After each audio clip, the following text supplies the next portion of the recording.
mga kaersa, good morning. So nasa Pasay tayo ngayon, Panasonic, another case ng H52 error. So nabaklas na namin to, no? Ayan.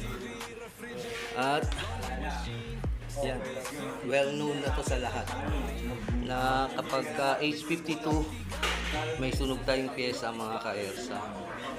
So advice ko lang sa lahat, no, pagka ganito ang unit nyo, lalo na digital siya, huwag nyo pong ibababad sa saksakan. Pagkatapos nyo gamitin, bunutin nyo po, kasi ang endpoint nito pwedeng ma-deadset ang board nyo. Okay mga kaersa, at dito kayo i-repair muna namin to. At kung kaya ng powers natin, update ko kayo kung anong progress ng repair. Thank you and God bless. So update tayo, no? Ang H52 na error, hindi na po siya lumabas. At yan, medyo mahina yung tubig natin. Naglalagay ng tubig for the meantime.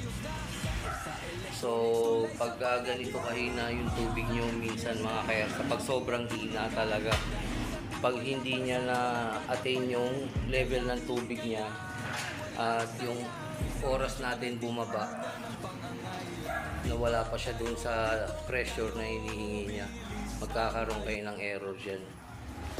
Kung hindi, baka usually mga U11 yun mga kaersa.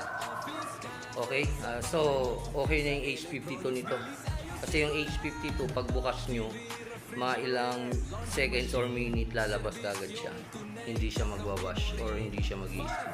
So okay, thumbs up na natin ito mga kaersa. Thank you and God bless. Para sa tao minamahal, komplikado, di ang problema, buayos na yan sa isang patakara. Tut kailanman asang walang palakpas, serbisyong tunay siguradong matibay. Dito tayo, bilis ang ayos mo sa